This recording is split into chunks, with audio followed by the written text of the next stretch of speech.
Good morning. Good morning, Ms. Carter.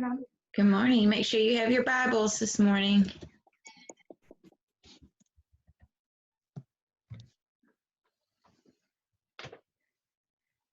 What?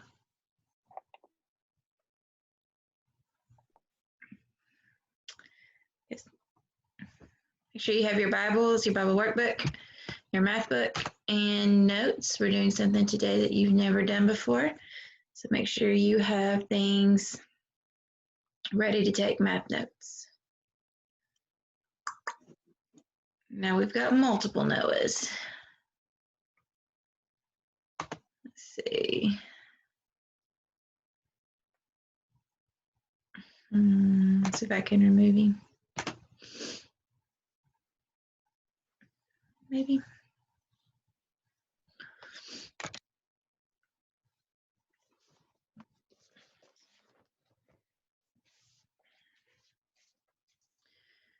All right, get your Bibles and your Bible workbooks and open to page 171. We're going to do page 171 together, and then you'll need to do page 172 by yourself. You guys did a great job on your work turn-in. Have those grades posted on Schoolworks for you. Then you have another work turn-in on Friday.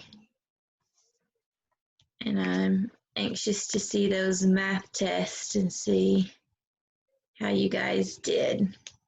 Right, workbook page 171, Clearly God. People who seek forgiveness should look to God and His Word. No human has the ability to forgive sin, only God can forgive. The scribes and the Pharisees tried to find fault with Jesus' actions and teachings. They refused to believe that He could forgive sin. Fill in the circle for the phrase correctly completes the sentence. You don't need to be doing that. We can do that another day. I need somebody to mute. Who's Gabriel? I need you to mute, buddy. Got any donut or cake? Yeah. Thank you. All right, number 1, 1 Samuel 16:7. Raina, can you look up 1 Samuel 16:7? 1 Samuel 16:7 says, in the Old Testament, Samuel was commanded to anoint a king to reign after Saul. God directed him to the family of Jesse. Samuel wanted to anoint the son who looked the best, but God told Samuel what? And then we'll read 1 Samuel 16:7 for us, Raina.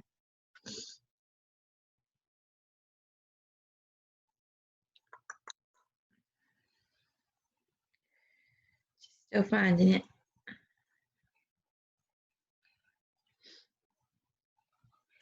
Okay. But the Lord said unto Samuel, look not on his countenance or on the height of his stature, because I have refused him. For the Lord seeth not as man seeth. For man looketh on the outward appearance, but the Lord looketh on the heart. Okay, so which one of these goes with that phrase? What did God tell Samuel to do, Brandon? The second one?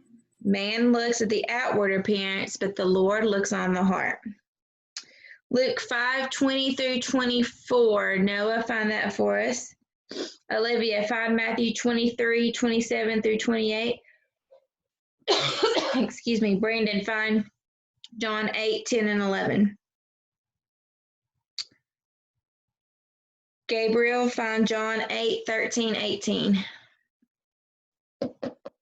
Number 2, once while Jesus was teaching, a paralyzed man was lowered through the roof by his friends. Jesus told the man his sins were forgiven. The Pharisees said what? Luke 5:20 through 24.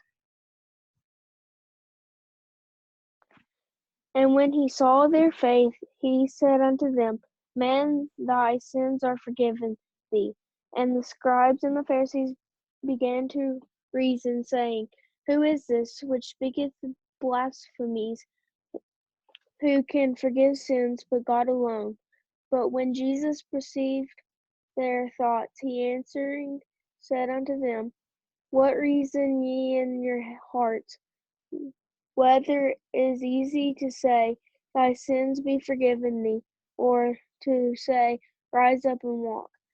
But that ye may know that the Son of Man hath power upon earth to forgive sins. He said unto the sick of the palsy, I say unto thee, Arise, and take up thy couch, and go into thine house. Okay. So which one of these things did the Pharisees say? At the very beginning of the passage, what did the Pharisees say? And they told him that he was being blasphemous. Noah? Only God could forgive sins. Only God can forgive sins. Correct. Number 3, later in his earthly ministry, Jesus said that the scribes and Pharisees' actions were done only so that they would appear in righteous before others. Christ described the scribes and Pharisees as beautiful on the outside, but what? Matthew 23, 27, and 28. Who unto you, scribes and Pharisees, hypocrites, for ye like unto whited sepulchres? I don't know. Okay, What? go ahead. Okay. Which indeed appear beautiful outward, but are within full of dead men's bones and of all uncleanness. Okay. Even so, ye also outwardly appear righteous unto men, but within ye are full of hypocrisy and iniquity. All right, so the scribes and Pharisees, they look good on the outside, but they're full of what? Which one of these? Noah? Full of dead bones and uncleanness. Yes. The scribes and Pharisees tried to give Christ a problem too difficult to answer correctly when they brought a sinful woman to him. Christ did what? John 8, 10 through 11.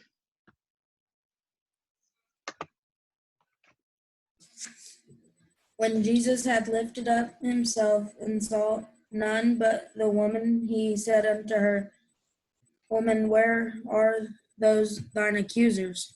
Hath no man condemned thee? She said, No man, Lord. And Jesus said unto her, Neither do I condemn thee. Go and sin no more. All right, so when they brought a sinful woman to him, Christ did what?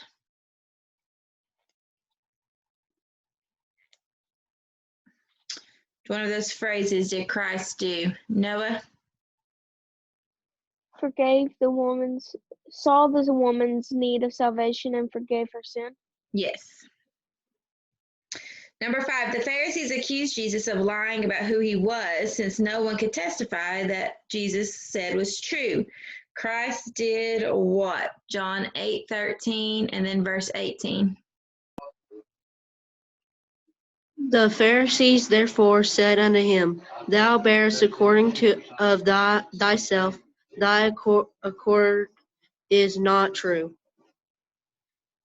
I am one that bear witness of myself, and the Father that sent me beareth witness of me. All right, so they said that they didn't truly believe who Jesus was. What did Christ tell them? Which one of these did Christ say?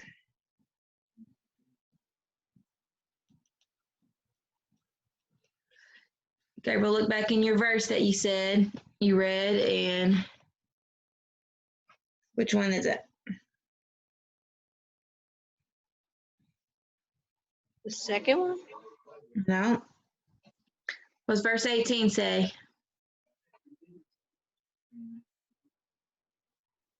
No, the first one. Yes, said that God the Father testified about him.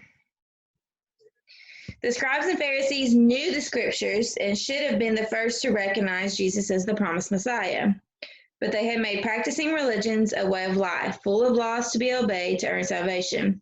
To the people, the scribes and Pharisees looked like they loved and obeyed God, but God, able to look on their hearts of these men, said they lacked spiritual life. So they looked spiritual and they looked like that they loved the Lord, but God knew their hearts, and several of those verses called them hypocrites, that they weren't what they said that they were going to be. So you're going to do workbook page 172 on your own today. All right, and then let's get ready for math.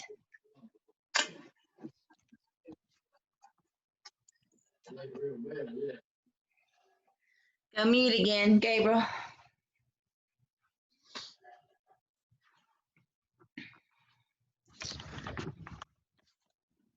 All right. Hopefully you did well on your test on Friday. Hopefully that you found that not to be too difficult. We are moving into our chapter here on, let's see, what's it called? Ratios, proportions, and percents. This is our last chapter that we'll be able to get through. Ratios, proportions, and percents. A ratio is a comparison of two different things. And we can write ratios three different ways. We can write 1:2, and we read this 1 to 2.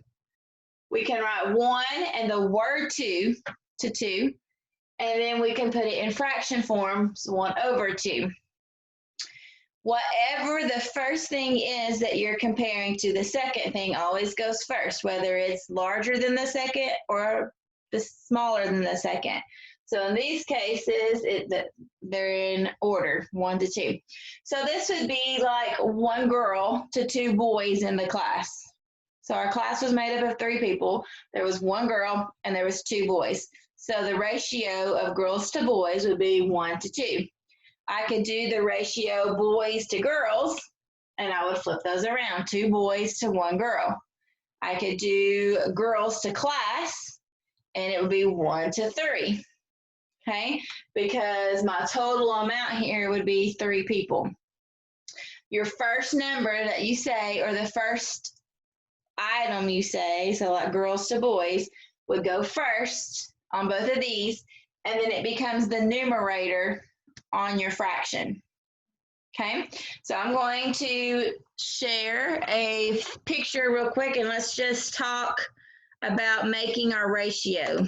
So go ahead when I call your name and unmute. All right, so here we have a picture of shapes. So the ratio to stars to circles, stars to circles. So my first number would be how many stars there are. My second number would be how many circles there are. So Noah, what's the ratio of stars to circles? 5 stars to 3 circles. Right, so your ratio would be 5 to 3. So it could be 5:3, 5:2:3, or 5/3. Okay, what is the ratio from triangles to stars? Triangles to stars. Raina? 2 to 5. 2 to 5. Okay, what is the ratio of rectangles to shapes? Rectangle to shapes. So on this one, I've got to count up all of the shapes and do rectangle to shapes. Brandon? 4 to 14. 4 to 14. Okay. What is the ratio from shapes to triangles? Shapes to triangles. Olivia?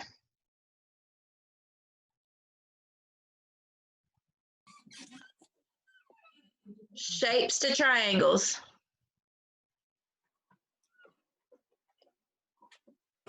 2 to 15. There's 14, but yeah, 2 to 14. triangles to shapes, shapes to triangles would be 14 to 2. All right. Gabriel, what's the ratio of red to blue? Red to blue.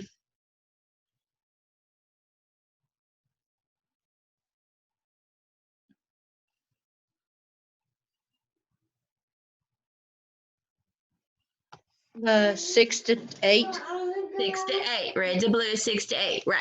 So it matters what order they go in. They have to go in the order that it says. So if it's circles to rectangles, I have to give my circle number first and then my rectangle. So those are called ratios. Ratios is just a comparison of two things. Now, we can make equivalent ratios, and we treat them just like we do fractions. So this one's over here way on the side. 2 to 6 is my ratio. So I'm going to put it in fraction form, 2 over 6. Now I can make an equivalent ratio the exact same way I would make an equivalent fraction. So how would I make an equivalent fraction to 2 over 6? Somebody raise their hand and tell me, how would I make an equivalent fraction that's equal to 2 over 6? Raina?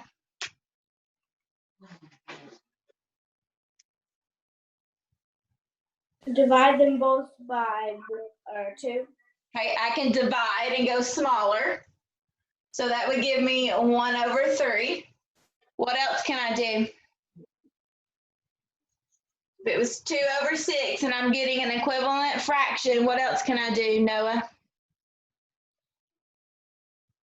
You can multiply the same number by both of them. Right. As long as I multiply the same number by top and bottom, that's going to give me an equivalent fraction, which will also give me an equivalent ratio. Okay? So it's the exact same way that we would do fractions. So 2 to 6 is equal to 8 to 24. They're the same value. So those are called equivalent ratios. Okay, so remember the key here and here is that I have to do the same to the top and to the bottom. Here I divided, here I multiplied, but you have to do the exact same thing to top and bottom. So those are ratios. Okay, so the next thing that we're going to talk about is rate. You've heard about a rate before, like what's the rate for tickets to the ball game? That means how much does a ticket cost? Or what's the rate on a bag of chips? Or anything like that. A unit rate is always over 1. That means how much does it cost for one thing? Or how many miles did you go in 1 hour? Or anything over 1 is called a unit rate. 11 to 4, that is called a rate. For $11, I can buy 4 hamburgers. So that would be a rate. Okay, so I need to either find the unit rate or find the rate. So here I'm doing the unit rate. They tell me how much the rate is, 11 to 4. So I'm going to turn it into a ratio. So I'm going to go 11 over 4. And then I need to know how much it's going to cost for 1 hamburger. Okay, so I'm going to set up what's called a proportion, but really they're just going to be equivalent fractions. I know I'm looking for 1 hamburger. How much is it going to cost for 1 hamburger? So I'm going to put n over 1. It's important that they match up. Okay, I'm not looking at how many hamburgers I can buy for $1. This is money. This is hamburgers. Okay, so it was $11 for 4 hamburgers. So how much is it going to be for 1 hamburger? Once I set this up, what did I do to 4 to get to 1? Raina?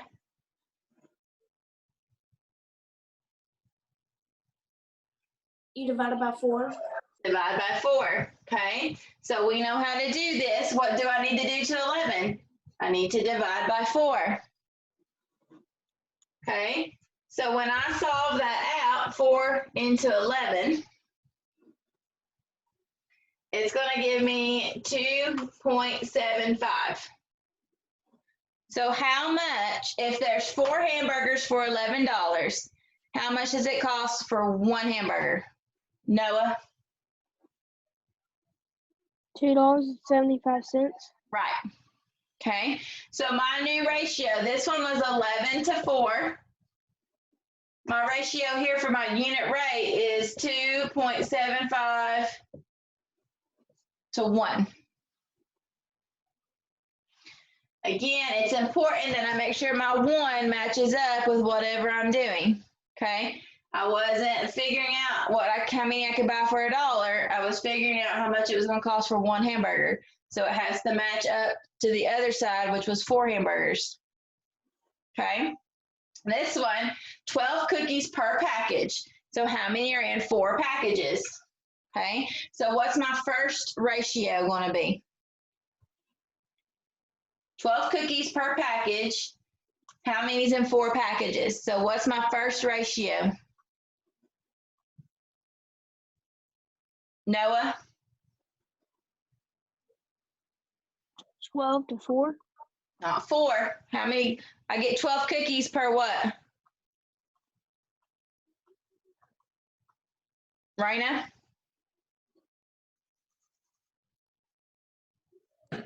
Package, so 12 to P. No. 12 to what? It has to be a number. Brandon? 1. 1. 12 cookies per 1 package. So my ratio is 12 to 1. So let's go over here. So now I'm going to put it in fraction form, 12 over 1. This is the unit rates because it's over 1. I get 12 cookies per 1 package. So what's the second side of my proportion going to be? What's my second ratio?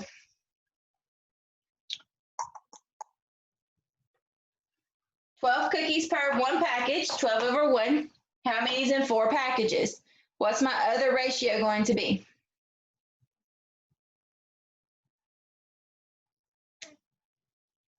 What am I trying to figure out? Am I trying to figure out cookies or am I trying to figure out packages?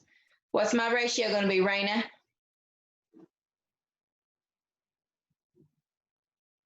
Would this one be 12 to 4? No. 12's in this ratio. 12's in my 12 cookies per package. So what's this ratio going to be? Brandon?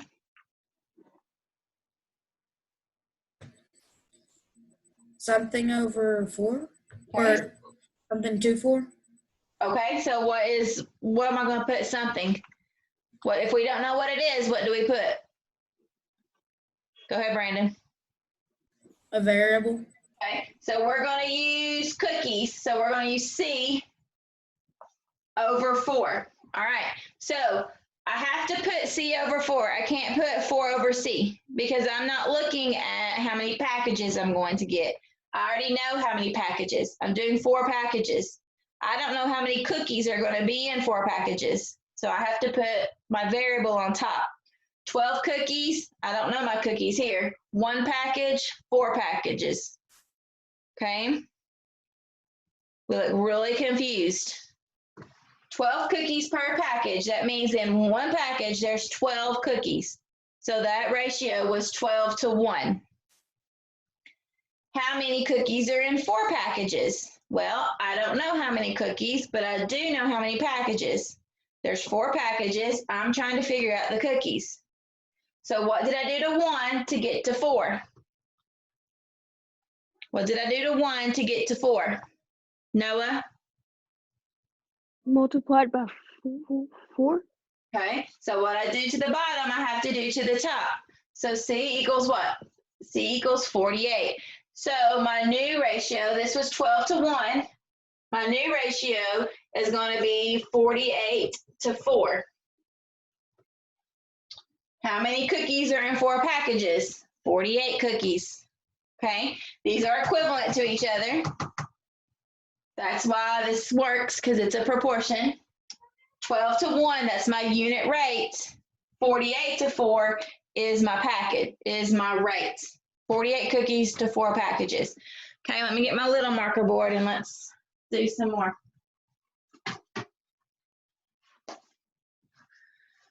All right, so this one says, Kevin drove 480 miles on 16 gallons of gas.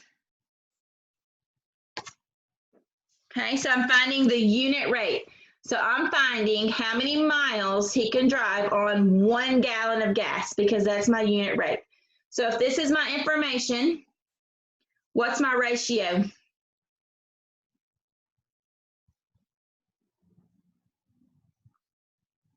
If this is the information, what's the ratio? I should see lots of hands. This part's not difficult. This is my information, 480 miles, 16 gallons. What's my ratio? Raina?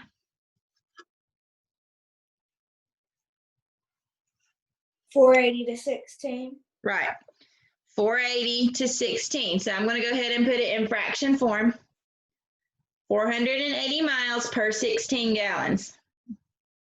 All right, I'm finding the unit rate. I'm finding how many miles it takes, how many I can go on 1 gallon of gas. Unit rate is always 1. So where does my 1 go? Where's my other ratio? What's my other ratio?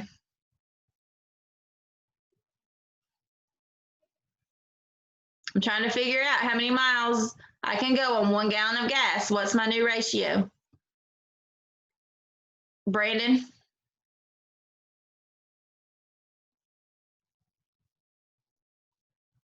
Noah?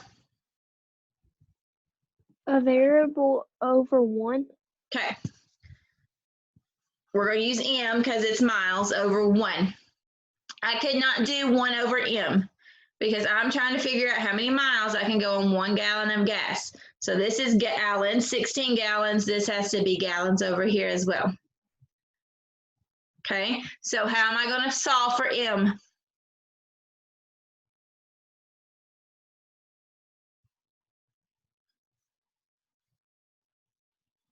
Equivalent fractions here. How am I going to solve for M?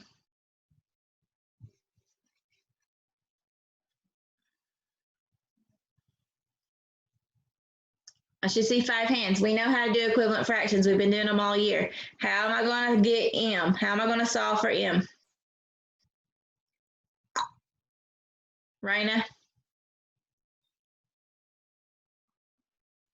16 divided by 16 is 1. So Right. 480 divided by 16. Right. Okay. I look at it and see what did I do to 16 to get to 1? I divided by 16. So what I did to the bottom, I have to do to the top to keep them equivalent. So I need to work that out. 48 divided by 16. You should be doing these as I'm doing them.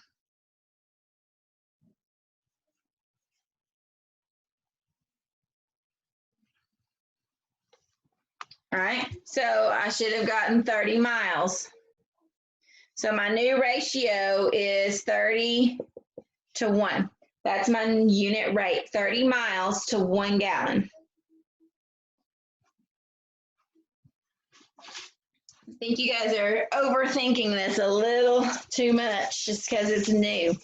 Don't overthink it. We're using it just like we're doing equivalent fractions. Once we get our ratios in the right spot, all we're doing is treating them like fractions.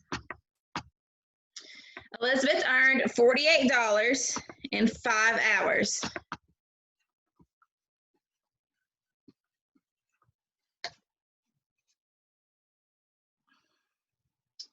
Okay, so what's my ratio? This is my information. What's my ratio?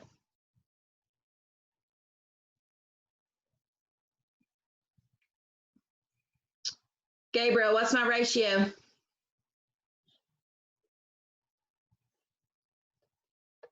$48 over 5. 48 over 5, right, or 48 to 5. Okay, is this my rate or my unit rate? Is this the rate or the unit rate? Noah? Rate. Rate. Unit rate's always over 1. So if they give me the rate, I have to find the unit rate. If they give me the unit rate, I have to find the rate. So what's the other side of my proportion going to be? What's my other ratio? Noah? A variable over 1. Right. Okay. Remember, they have to match 1 hour to 5 hours. That matches. This is going to be money up top. So how am I going to find out what N is?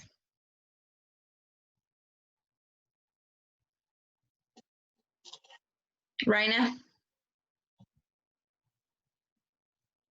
Divided by 5. Divided by 5. Right. Because what did I do to 5 to get to 1? I divided by 5, so that's what I go do up top. So this is not, it's going to be some change. So then I solve that out.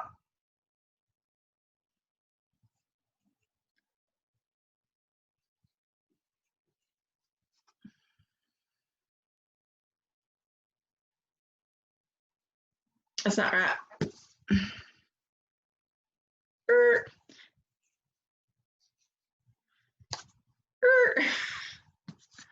That wasn't right. Sorry, I didn't divide right.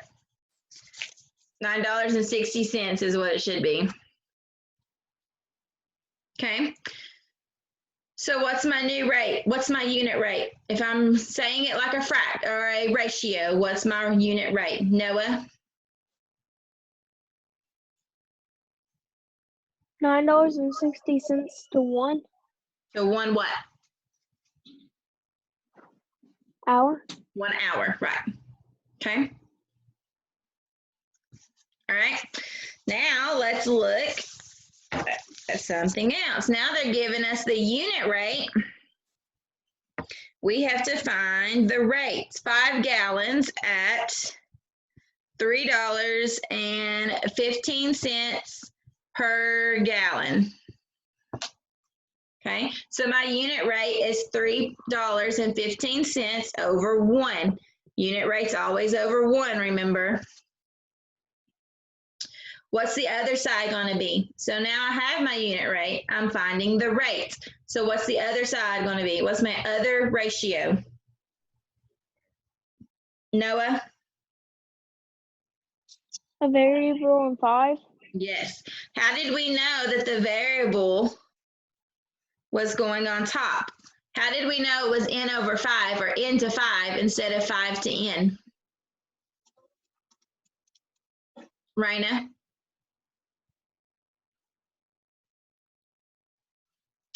How did I know the 5 went on the bottom? Doesn't the variable have to be on top? No. No. How did I know that the 5 went on the bottom? Brandon?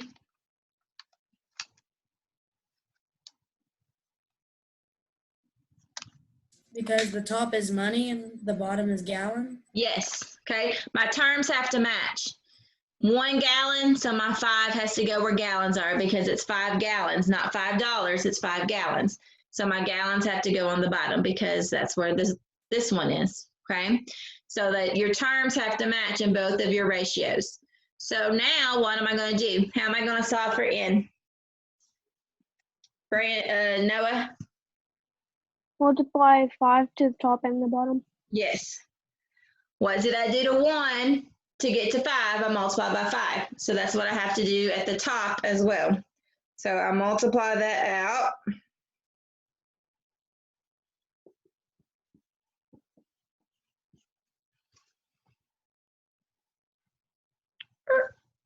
So my new ratio is $15.75 to 5 gallons. This is my rate, my unit rate over here. This is my rate. Okay.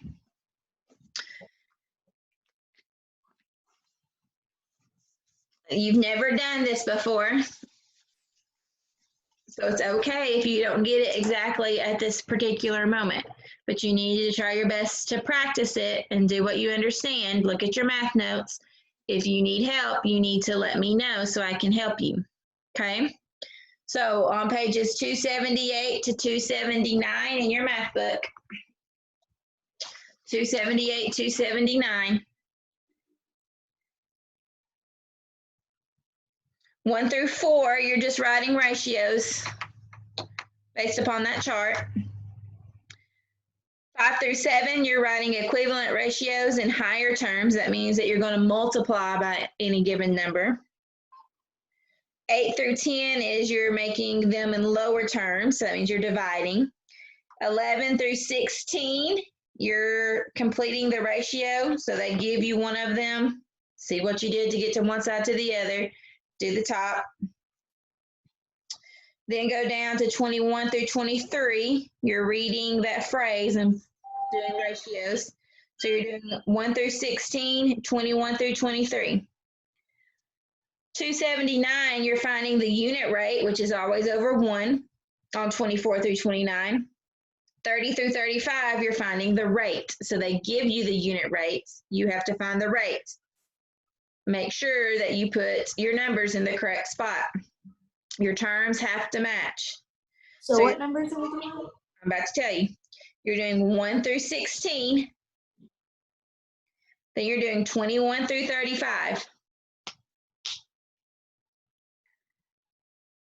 1 through 16, 21 through 35. 1 through 16, 21 through 35. Make sure your terms match on page 279. Okay? Any quick questions? Make sure that you have emailed me your reading summaries. If you have not signed up for your Zoom yet, your one-on-one Zoom, make sure that you do that as well. Okay, and I will see you this afternoon. Good luck on your science test. Raina? What are we looking over at this evening's Zoom? We're doing English. English. You have a science test, so you need to get that done. Use your books. Use your books on your science test. See you guys this afternoon. Let me know if you need me.